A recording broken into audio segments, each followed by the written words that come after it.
Welcome to Audit the Audit, where we sort out the who and what and the right and wrong of police interactions. This episode covers police investigations, trespassing, and probable cause, and is brought to us by Spot Check News' channel. Be sure to check out the description below and give them the credit that they deserve. Before we dive into the interaction, I want to give a big thanks to the sponsor of this episode, Skillshare. Skillshare is an online learning community with thousands of inspiring classes designed for real life and all the circumstances that come with it. With Skillshare, you can learn anything from how to roll sushi to how to build an online business. And each class is filled with fresh and innovative content that is easy to digest and replicate. Daniel Scott's Adobe Photoshop Essentials class taught me a few new tricks for making thumbnails, and it is a great class for anyone interested in learning more about photo editing, no matter your skill level. Right now, the first 1,000 people to use the link in my description will get a free trial of Skillshare Premium. You have absolutely nothing to lose. So, click on the link in the description to start diversifying your skill set today. Thanks again to Skillshare for sponsoring this episode. In a video posted on July 3, 2021, officers from the Elkhart Police Department responded to a report of a disturbance at a hotel in Elkhart, Indiana, and stopped 3 teenagers they believed to be responsible for the incident and demanded they identify themselves. After it became clear that the officers' interaction with the teens had the possibility of escalating, one of several bystanders began to record the encounter. Okay, you do. I'm here investigating a disturbance, which gives me the right to identify you. That gentleman there does not want you to come back on this property. So for me to log the truck, it doesn't matter. So he doesn't want you on. It doesn't matter. Talking about us. It doesn't matter. It doesn't matter. He doesn't want you guys back here. And to verify that, I need your names so that if you do show up again, you can then go to jail. Okay? So what is your name before I put you all in handcuffs and take you all to jail?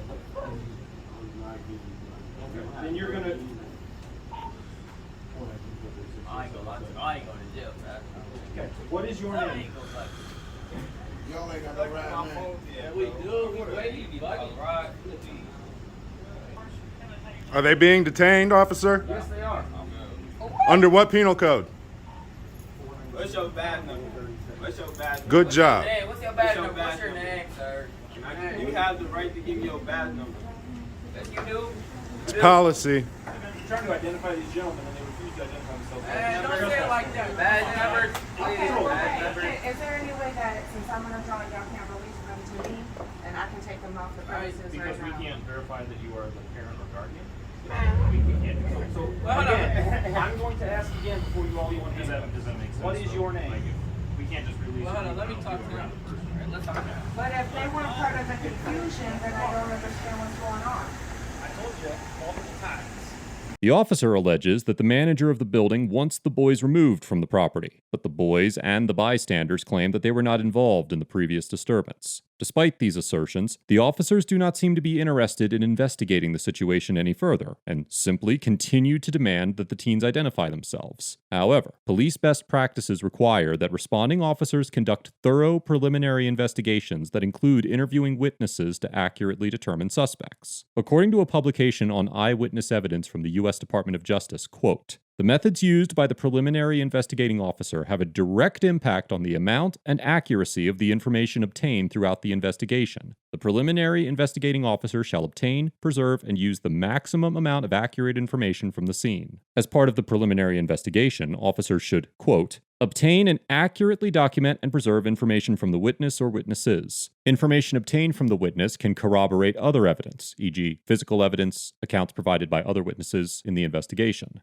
While it is clear in this case that the officers failed to follow these best practices, it's important to note that police officers do not have a legal obligation to investigate a case thoroughly. Section 36-8-3-10 of the Indiana Code lists a city police department's legal duties, and while the list of responsibilities does not explicitly include investigating crimes, the statute does state that, quote, the police department shall, within the city, preserve peace, prevent offenses, detect and arrest criminals, protect the rights of persons and property, and enforce and prevent the violation of all laws in force in the city. Although statutes like this seem to place affirmative legal duties on police officers, courts have generally concluded that they do not mandate police action or create any sort of constitutional right for an individual to benefit from the police performing these duties. For example, in the 2005 case of Castle Rock versus Gonzalez, the Supreme Court determined that a Colorado statute that used the word shall to describe certain actions the police should take in enforcing restraining orders did not make those actions truly mandatory. Citing the American Bar Association for Criminal Justice, the court reasoned that, quote, in each and every state, there are long-standing statutes that, by their terms, seem to preclude non-enforcement by the police. However, for a number of reasons, including their legislative history, insufficient resources, and sheer physical impossibility, it has been recognized that such statutes cannot be interpreted literally. They clearly do not mean that a police officer may not lawfully decline to make an arrest. Given this legal backdrop, a court would likely conclude that the officers did not violate the law or the boys' constitutional rights by failing to conduct an adequate investigation.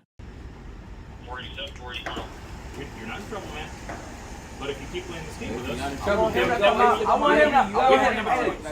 come out here before I say anything else. They gone. They went out the back door. whatever you Huh? They went out the back door. No, I'm talking about the manager that said that we was because he know it's not us. No, it wasn't them. Exactly. That's why I want him to come out here. Before I let he doesn't want to come out here right now. Okay, Man, he has a job alright, to we do, go which in is there. inside. No, because he doesn't want you inside. He doesn't want you on the he don't property. know it's us. He think it's some other people. Regardless, So- it doesn't matter. In Indiana, doesn't the trespass law mean they have to be asked to leave, and then if they refuse their trespass, because none of them have refused. Have they been asked to leave? If they've been asked to leave, they're free to go, right? No.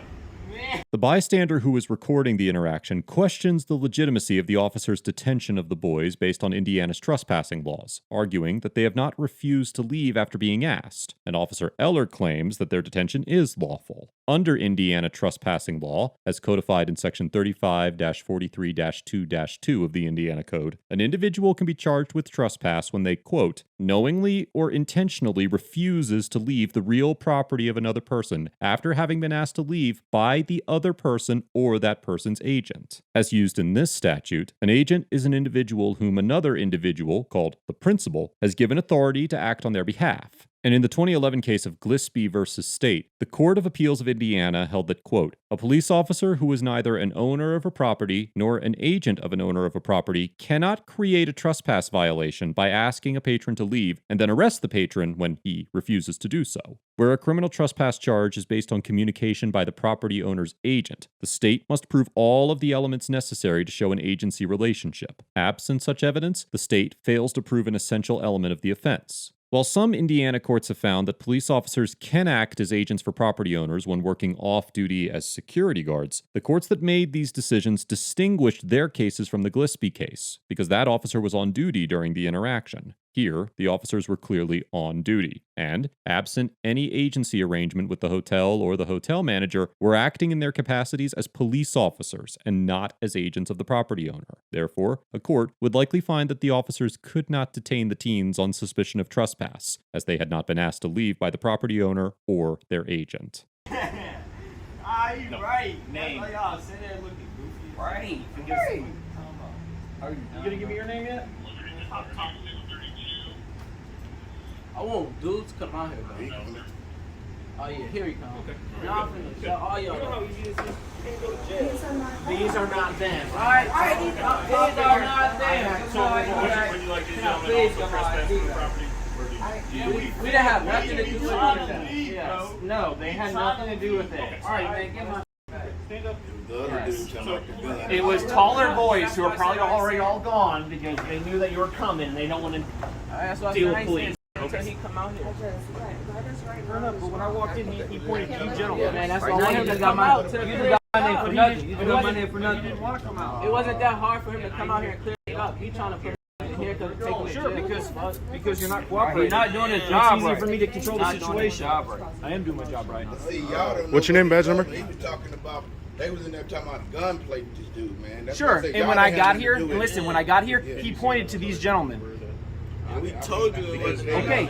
the description that he gave. I can't take your word for it when he pointed to you. After the hotel manager confirms that the boys the police have detained are not the individuals who were involved in the incident, the officer attempts to justify forcing the teens to identify themselves by arguing that he couldn't take the teens' word over the hotel managers when they told him they were not involved. However, Indiana law does not have a stop and identify statute that requires individuals to identify themselves when suspected of criminal activity. Section 34-28-5-3.5 of the Indiana Code states that, quote, A person who knowingly or intentionally refuses to provide either the person's name, address, and date of birth, or driver's license, if in the person's possession, to a law enforcement officer who has stopped the person for an infraction or ordinance violation commits a Class C misdemeanor. Applying this statute, the U.S. District Court in the Northern District of Indiana explained in the 2014 case of Townsend versus City of Fort Wayne that, quote, "This provision only applies where the individual was stopped for an infraction or ordinance violation, confirming that the law only applies to the civil code and does not serve as a stop and identify statute for criminal investigations." However, in states that do have stop and identify statutes authorizing officers to demand identifications from Terry stop suspects, an uncorroborated accusation can serve as the basis for detaining and identifying suspects, and if the accusation is sufficiently reliable, can constitute probable cause for an arrest. For example, in the 1963 case of Wong Sun versus United States, the Supreme Court acknowledged that, quote, "Identification of the suspect by a reliable informant may constitute probable cause for arrest where the information given is sufficiently accurate to lead the officers directly to the suspect." Although the information provided by the informant in the Wong case was not specific or reliable enough to constitute probable cause on its own, the court still recognized that a reliable informant's accusation can serve as probable cause. In this situation, a court would likely conclude that the police had no authority to identify or arrest the teens, but a court could find that an initial detention based on the manager's accusation was justified.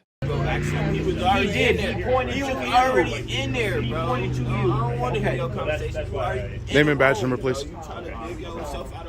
Is an Elkhart policy for you to identify yourself to the public? My guess is they probably left Okay, that's because they all probably have their licenses. That's fine. And they drove off because they didn't want to deal with you guys tonight.